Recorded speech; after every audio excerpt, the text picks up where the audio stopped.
Aujourd'hui sur la face cachée de ce conflit syrien. C'est une véritable bataille énergétique qui semble se jouer en sous-main, bras de fer entre le Qatar et l'Iran autour du champ gazier le plus important au monde.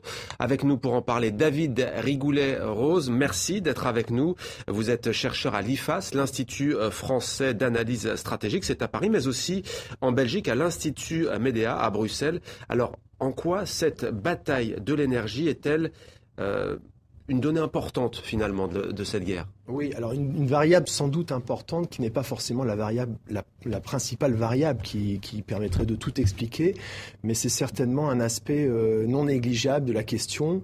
En l'occurrence, le fait que la Syrie se trouve en quelque sorte comme un pays de transit potentiel pour exporter les hydrocarbures à la fois d'Asie centrale et du Golfe en l'occurrence, avec le grand champ gazier à la fois qatari et iranien.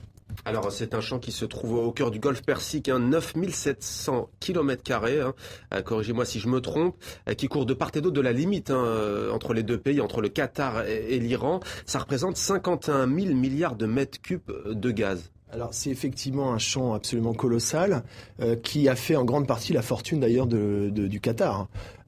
Puisque c'est grâce à cet afflux financier qu'il a notamment pu mettre en place des fonds souverains qui lui permet de faire des emplettes aux quatre coins du monde et également de financer une politique extérieure assez dynamique, on va dire, ces dernières années, notamment en soutenant certains acteurs clés du printemps arabe.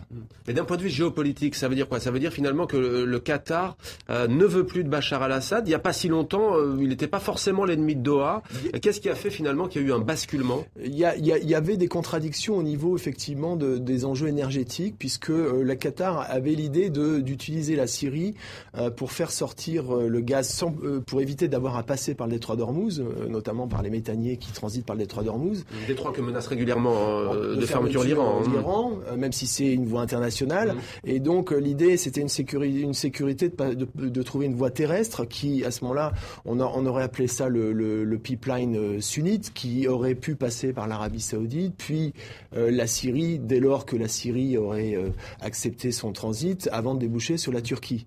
Seulement voilà, les relations avec Bachar el-Assad se sont considérablement détériorées dans le prolongement effectivement du début de l'insurrection, et les Qataris ont soutenu les ennemis déclarés évidemment du régime, en l'occurrence les frères musulmans, et on peut penser que cette variable pétrolière n'est pas indifférente dans le cadre du conflit. Le Qatar aurait armé à hauteur de plus de 3 milliards de dollars les rebelles syriens. Bachar al-Assad, lui, s'est très vite tourné il y a 2-3 ans vers la Russie et Gazprom. Alors, de toute façon, les liens avec la Russie sont anciens de la part de Bachar el-Assad, et donc il ne peut pas faire l'économie non plus de la sauvegarde des intérêts énergétiques russes, en l'occurrence avec Gazprom, effectivement.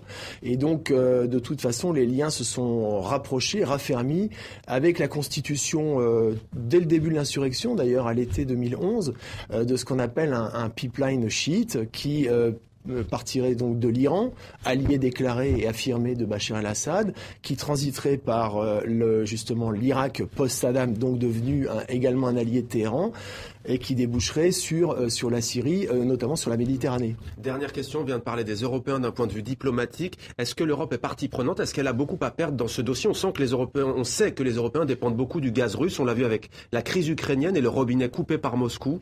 Les Européens sont dans une large incertitude par rapport à ces variables qu'ils ne contrôlent pas. C'est vrai que la dépendance vis-à-vis du gaz russe est omniprésente.